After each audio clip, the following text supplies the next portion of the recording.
In 1776, during the American Revolutionary War, Benjamin Martin, a French and Indian War veteran and a widower with 7 children, is called to Charlestown to vote in the South Carolina General Assembly on a levy supporting the Continental Army.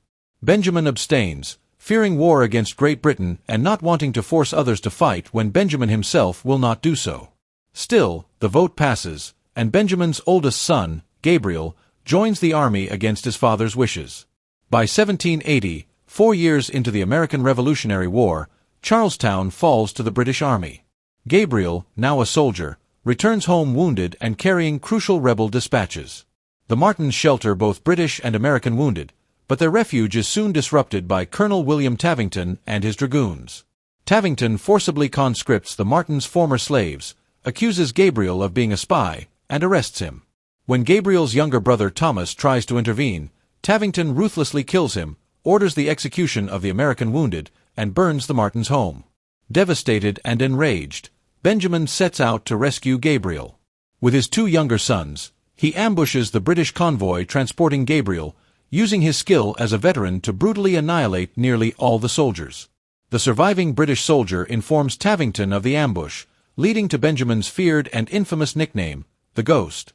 Gabriel rejoins the Continental Army, and Benjamin soon follows, leaving his younger children in the care of his sister-in-law, Charlotte. On their journey, they witness the devastating defeat of American forces under General Horatio Gates at the Battle of Camden. Benjamin reconnects with his former commanding officer, Colonel Harry Burwell, who appoints him as a colonel to lead a militia unit due to his combat experience. Gabriel is placed under his father's command. Tasked with disrupting Lord Cornwallis's regiments through guerrilla warfare, Benjamin and his newly formed militia are trained by French Major Jean Villeneuve, who assures them of further French support. Curious about the frequent mentions of Fort Wilderness, Gabriel presses Benjamin for answers. Reluctantly, Benjamin reveals the dark truth. During his service in the British Army, he and his men pursued a retreating French force after discovering they had committed atrocities against British colonists in the Blue Ridge Mountains. At Fort Wilderness, Benjamin's rage consumed him, leading to a massacre where only 2 French soldiers were spared.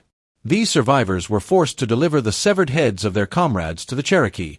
Benjamin's militia launches a series of successful ambushes, targeting British patrols and supply caravans, even seizing some of Cornwallis's personal belongings, including his prized Great Danes. They also destroy key bridges and ferries, disrupting Cornwallis's supply lines and movements. Frustrated by these setbacks, Cornwallis blames Tavington for failing to maintain control. However, after Benjamin outsmarts Cornwallis with a cunning and humiliating tactic to rescue 18 captured militia members, Cornwallis, despite his disdain for Tavington's ruthless methods, reluctantly gives him free rein to capture or eliminate Benjamin at any cost. With the help of Wilkins, a loyalist informant, Tavington begins a brutal campaign, burning the homes of militia members and executing their families. To protect his loved ones, Benjamin moves his family to a Gullah settlement with formerly enslaved residents. While there, Gabriel marries his fiancée, Anne. However, Tavington and his men raid Anne's village, rounding up the townspeople, including Anne and her parents, inside the parish church. Suspecting they've been aiding the militia, Tavington demands the location of their camp. After a townsman reveals the camp's location, Tavington orders the church doors barricaded and burns it down, killing everyone inside. Devastated by the massacre, Gabriel leads a vengeful attack on Tavington's encampment. Though they inflict heavy losses, Gabriel is mortally wounded by Tavington, who escapes. Overcome with grief, Benjamin considers abandoning the fight, but is inspired by the sight of the American flag Gabriel had mended. Renewed by his son's sacrifice and patriotism, Benjamin resolves to return to the battlefield. Martin devises a strategy to exploit Cornwallis's pride, luring the British forces into a decisive confrontation. His militia joins the Continental Army at the Battle of Cowpens, where they face Cornwallis's troops. In the heat of battle, Benjamin and Tavington engage in a fierce duel. Tavington gains the upper hand, wounding and disarming Benjamin. However, at the last moment, Benjamin evades Tavington's final blow and fatally impales him twice, ending their personal feud. The Continental Army secures a decisive victory, forcing Cornwallis to retreat.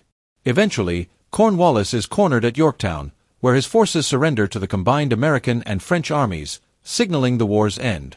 Benjamin returns to his family and finds that his former militia members have rebuilt his homestead, fulfilling Gabriel's vision of creating a new world.